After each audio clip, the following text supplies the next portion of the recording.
Kebetulan ada kelompok yang punya kepentingan. Kelompok itu mau bilang setan kah, mau bilang iblis kah, saya tidak mau sampaikan. Hanya saya mau katakan gerakan-gerakannya. Mereka mencari celah-celah hukum, celah korupsi mereka tidak dapat. Maka masuk lewat kolusi nepotisme. Agar kelihatan ada proses yang sah secara yuridis. Dan dalam hal ini gereja setuju dengan Profesor Mahfud MD. Mahfud MD bilang, satu kasus bisa benar, bisa salah. Tergantung pasal mana orang menggunakannya.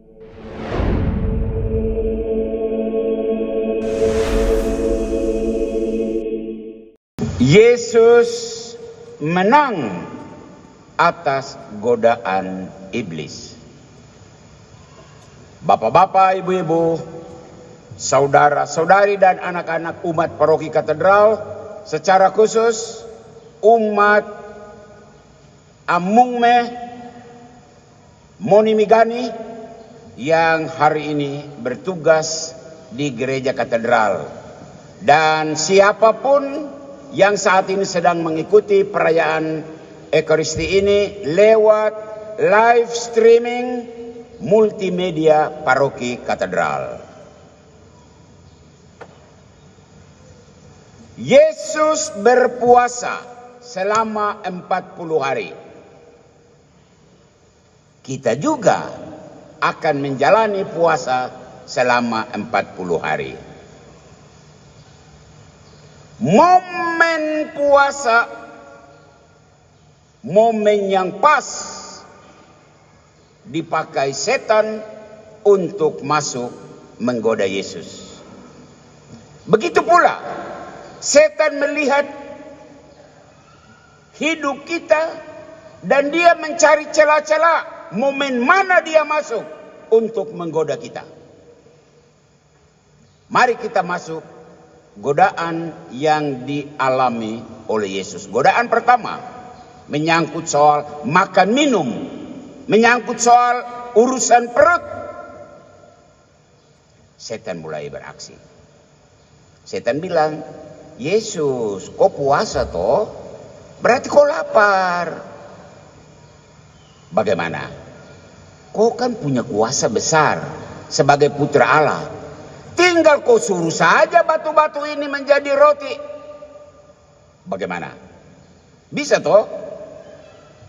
Sebetulnya kalau Yesus mau ya bisa. Tapi lagi-lagi Yesus tidak mau menggadai dirinya dengan sebuah tawaran yang menarik berkaitan dengan perut. Apalagi ini masa puasa. Ini momen yang sangat bagus untuk kampanye. Yesus kan berpuasa menyiapkan diri untuk nanti tampil di depan umum. Nah, supaya mendapat banyak pengikut, cukup dia memberkati roti.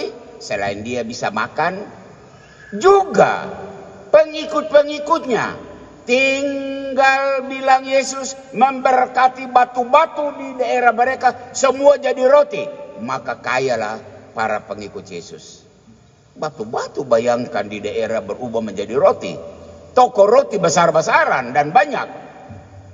Tapi ingat, Yesus tidak mau memanfaatkan timing ini untuk dirinya. Dan Yesus menanggapi setan, manusia hidup bukan dari roti saja. Setan kalah, Yesus menang. Yang namanya setan, dia punya banyak jurus. Dan dia tidak mau berhenti setelah dia kalah di godaan pertama. Dia masuk di godaan berikut. Itu godaan menyangkut harta, tahta, pangkat, posisi, kedudukan. Setan bilang. Setan membawa Yesus dulu ke gunung yang tinggi. Begitu dikisahkan dalam Injil. Dan setan memperlihatkan Yesus, ini area kekuasaanku. Dan semua ini saya akan kasih kau. Kau kan mau jadi raja toh? Kau perlu daerah kekuasaan ini. Silakan Yesus. Tapi syaratnya satu. Kau berlutut. Tidak ada orang yang lihat. Kita dua saja nih. Ayo berlutut dan menyembah aku. Kalau Yesus mau, ya kan tidak ada saksi mata. Hanya mereka berdua. Maka cukup Yesus melakukan sebuah tindakan, hop, berlutut, selesai. Oke setan, kau suka kasih saya ya, kau pergi. Dan Yesus punya daerah kuasa. Yesus tidak mau memperoleh sesuatu dengan cara-cara akrobatik. Dan Yesus menjawab setan, ada tertulis, engkau harus menyembah Tuhan Allahmu. Setan kalah, Yesus menang. Lagi-lagi namanya setan, dia tidak mau berhenti. Dia tetap cari jurus. Dan jurus berikut adalah berkaitan dengan gengsi. Gengsi. Dia membawa Yesus ke bubungan bait Allah. Dan dari atas sana, di kota Yerusalem, bayangkan, bait Allah yang besar itu, bangunan itu, di bawah sana pasti banyak orang berkerumun. Dan setan memakai momen ini. Setan bilang, Yesus, ayo, kau lompat sudah. Kau lompat. Dan orang akan melihat engkau melayang-layang. Dan orang akan terkagum-kagum. Hei, siapa itu kah yang melayang-melayang sampai diinjak tanah dan kaki tidak apa-apa? Ini calon pemimpin kita. Ayo, ayo. Begitulah setan menggoda Yesus. Dan Yesus menjawab dengan tenang. Jangan engkau mencobai Tuhan Allahmu. Setan kalah. Yesus menang. Yang kita baca ini Injil Matius. Tapi dari Injil Lukas, Lukas menulis, setan kalah dan mundur. Dan menunggu waktu yang tepat. Kapankah waktu yang tepat itu? Ayo, kapan waktu yang tepat itu? Pastor jawab, waktu sekarang, waktu kita yang sedang berpuasa ini. Bapak-bapak, ibu-ibu, saudara-saudari, anak-anak, dan umat sekalian yang terkasih, saya ingin menyoroti berita yang lagi heboh-hebohnya di Timika, di mass media berkaitan dengan penetapan oleh jaksa sebagai tersangka PLT Bupati Mimika, dengan hormat saya sebut Bapak John Retob, tersangka korupsi pengadaan pesawat dan helikopter di lingkup Dinas Perhubungan, dan disebutkan total kerugian 43 miliar. Saya tidak omong sembarang omong, tetapi saya mengangkat kasus itu dan menyinari dengan firman Tuhan, khususnya Injil dan bacaan pertama yang kita dengar pada hari ini. Yang pro penetapan tersangka, pastor no comment. Karena pastor tidak mau mengomentari hal-hal aneh. Tidak mau. Dan gereja tidak mau melibatkan diri dalam hal itu. Tetapi yang kontra, yang melawan penetapan, ada banyak. Tapi pagi ini saya hanya ingin membatasi diri pada opini seorang anak asli daerah. Dia orang Amungme, atau dekat dengan Amungme. Dia sekretaris Forum Pemilik Hak Sulung. Masyarakat Amungme di situ kamu dengar baik-baik. Orang itu bernama Bapak Elvinus Omaleng. Kata beliau bilang, penetapan tersangka ini membingungkan masyarakat. Mengapa? Dia jawab, Pihak KPK sudah 2 tahun memeriksa. 2 tahun. Dan tidak menemukan dasar untuk menetapkan sebagai tersangka. Kepolisian sudah turun tangan dan tidak menemukan tersangka. BPKRI sebagai akuntan negara juga sudah memeriksa dan tidak cukup bukti ada korupsi. Tetapi tiba-tiba muncul kejaksaan. Memang itu mereka punya bidang. Tetapi hanya di dalam 1 bulan langsung ditetapkan sebagai tersangka. Nah, ini dia. Bapak Elvinus Omaleng bertanya, ini ada apakah? Dan beliau sendiri mengatakan, pasti ada yang sponsor. Kalimat ini bersayap. Dan banyak orang akan mulai menduga-duga, menafsirkan. Siapa sponsornya? Lagi-lagi. Gereja ingin memberikan pencerahan kepada anak-anaknya. Gereja katedral, saya sebagai pastormu, ingin memberikan pencerahan. Bukan di karang-karang, tapi berangkat dari Injil hari ini. Dan saya juga tidak mau tunjuk hidung. Ini loh sponsornya, ini loh sponsornya. Bukan. Itu bukan domain pastor. Tetapi pastor mau menyampaikan firman Allah sebagai pencerahan bagi mereka yang berada di dalam kebingungan karena disebutkan ada sponsor. Tapi siapa itu sponsornya? Mohon dengar penjelasan pastor lewat pesan, 3 pesan berangkat dari Injil yang kita dengar. Pesan yang pertama, waspadalah terhadap godaan setan yang berkaitan dengan masalah perut, masalah harta. Nah, saya masuk. APBD Mimika, kalau itu ibarat roti yang besar sekali karena 5 triliun. Ini roti besar, roti raksasa. Dan selama ini ada pihak tertentu yang makan paling banyak roti ini. Silakan lihat. Lewat perencanaan pembangunan yang tidak merata. Lalu mengenyangkan hanya sedikit orang. Sedangkan sebagian besar duduk menganga.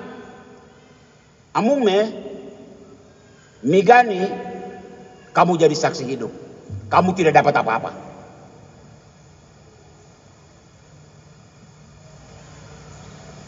Roti yang besar 5 triliun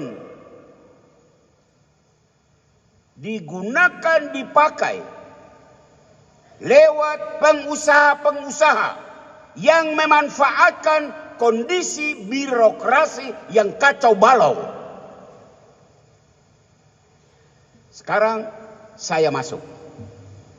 Nah, kehadiran PLT Bupati yang tampil profesional, baik, bagus, dengan kinerja hebat di berbagai sektor. Kamu mengalami toh? Sektor pendidikan dia tata, sektor kesehatan dia tata, penataan birokrasi dia lakukan, dan lain-lain. Saya tidak usah menyebutkan semua. Penampilan ini dirasa mengganggu kemapanan sekelompok orang yang selama ini menikmati roti besar 5 triliun ini. Sampai di sini harap semua paham. Kebetulan ada kelompok yang punya kepentingan. Kelompok itu mau bilang setan kah, mau bilang iblis kah, saya tidak mau sampaikan. Hanya saya mau katakan gerakan-gerakannya. Mereka mencari celah-celah hukum. Celah korupsi mereka tidak dapat. Maka masuk lewat kolusi nepotisme. Agar kelihatan ada proses yang sah secara yuridis.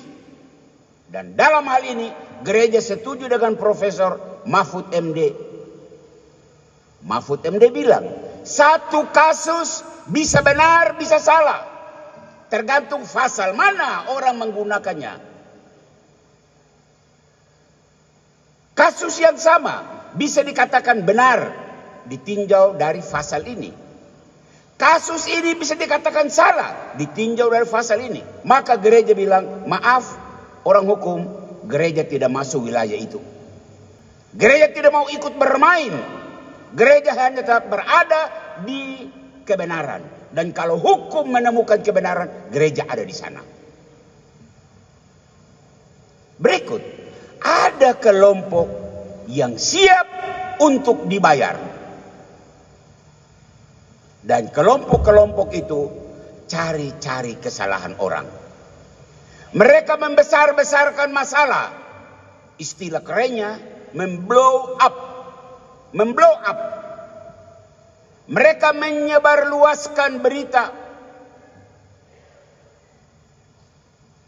Dan begitu hebat dan masifnya gerakan mereka untuk membuat berita-berita jadi viral. Dan ini disuruh oleh setan-setan, oleh iblis-iblis.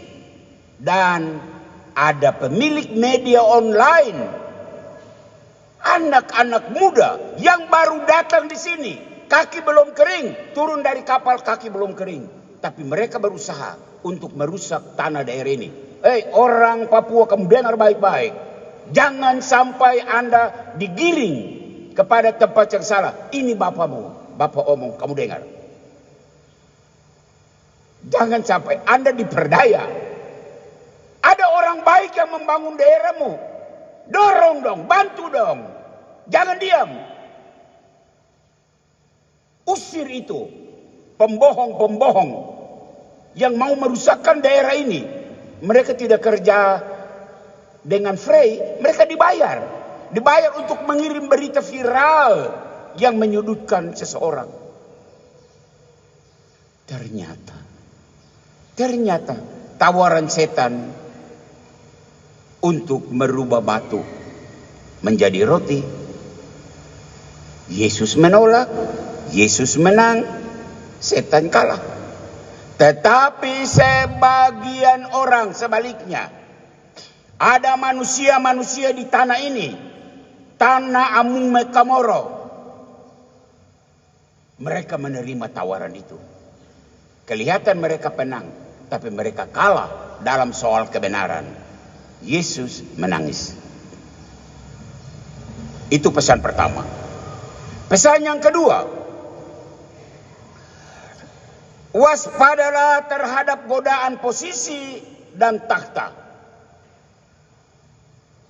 Kita kembali ke roti 5 triliun. Roti itu begitu